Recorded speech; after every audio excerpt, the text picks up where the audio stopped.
Now the only other thing that we need to well, two more things. Present values of mixed streams. Say you have cash flows of $100 the first year, $200 the next 2 years, and $400 the third year. And we're going to place those, or we have an investment that will earn our required rate of return is 10%, and we want to know the present value of those. Now for mixed streams, present values of mixed streams, we do not use the 5 time value of money buttons. We use a button above the interest rate button, the CF or cash flow button. So we hit CF, and it shows CF0. So how much do we have now to put in the account, or how much are we going to pay? We will use this later on when we calculate NPV and IRR, for projects, but we're not going to use it right now, so we will leave it 0. And the buttons we're going to use enter and the down arrow to enter in our numbers. The BA2 Plus works similarly to a spreadsheet, in that as you put in the numbers in the cells, you can toggle back and see what you've entered. So our first cash flow we said was $100.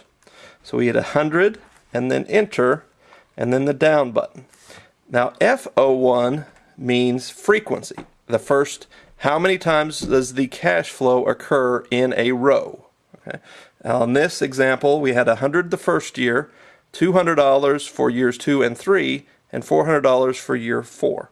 So the $100 only happens once, so we just leave that at 1. Arrow down to cash flow 2, or CO2.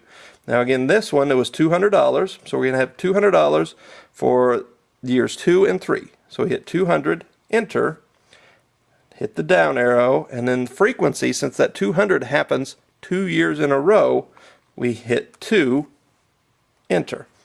And so that takes care of cash flows for year 2 and 3. Then we hit down arrow again and enter our last cash flow of 400, enter, and there we've got all our cash flows. We can toggle back up by hitting the up arrow to see we don't have anything in the first one. Again, we will leave that 0 until we get to a later chapter. $100 for the first cash flow, and that happens once. $200 for the next cash flow, and that happens twice. And then $400 for the last cash flow, and that happens once. And if you keep going down, you'll see the other cash flows are 0. Okay. Now, to calculate the present value, we're going to use the NPV button, meaning net present value. Okay. You hit NPV and it says I equals. That's the interest rate that is used to compound these cash flows or discount these cash flows. So we'll say that was 10%. So 10, enter.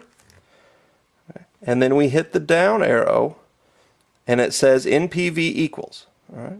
And then we hit compute and it says the present value of that stream of cash flows is $679.67.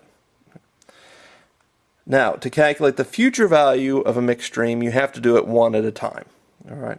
So I will not display that now. It's just basically if we had that $100, $200 for 2 years, and 400, we'd have to calculate each one individually to some time point in the future and then add them up. Okay. The only other thing I need to show you is, say if we're doing semi-annual compounding or quarterly compounding. In that case, instead of changing the periods per year, I would suggest just changing the number of periods in the interest rate. So we've got $100 we're going to put in for 2 years at 10% interest. Then we were going to, but it's compounded semi-annually, we're going to increase or double the number of periods by 2 and divide the interest rate by 2. All right, so instead of, so if it's in there for 2 years, instead of 2, we're going to put 4 because it's semi-annual compounding. So we put 4 in. The interest rate was 10% annually, and note that interest rates are always quoted in annual rates. But since it's semi-annual compounding, we're going to take 10% divided by 2, or 5, would be our interest rate. 100 is our present value. Again, we have 0 payment. Okay? And then we're going to compute future value to get an answer of 121.55. Now just a couple more things to show you.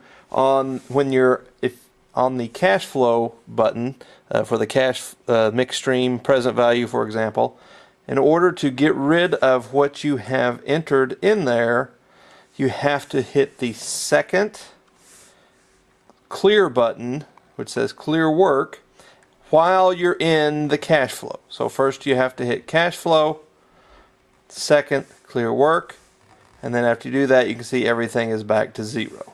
Okay. One more thing with compounding that I almost forgot to mention was continuous compounding. Say, for example, we're put money in an account that compounds continuously, which is every microsecond. What we have to do, instead of using the time value of money buttons, is we have to use a button ln, which actually second ln. See, above that is e to the x. E is the base of the natural logarithm. And so in order to do continuous compounding, say we want $100 in an account for 2 years, continuously compounded at 7%. Alright, first thing you have to do is convert the 7% to a decimal. So you take 0.07, multiply it by the number of years, in this case 2. So times 2 equals 0.14. And then you hit second, and then e to the x, and it gives 1.1503. That is your future value interest factor that you then multiply, so times the deposit, $100. So you can see your money, your $100 in 2 years at 7% compounded continuously has grown to 115.03 rounding.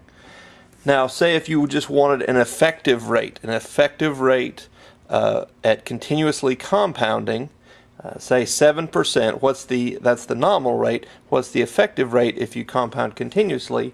Just hit 0.07 second e to the x, and it gives you 1.0725. So we subtract 1. So the effective rate is 7.25%, 0.0725.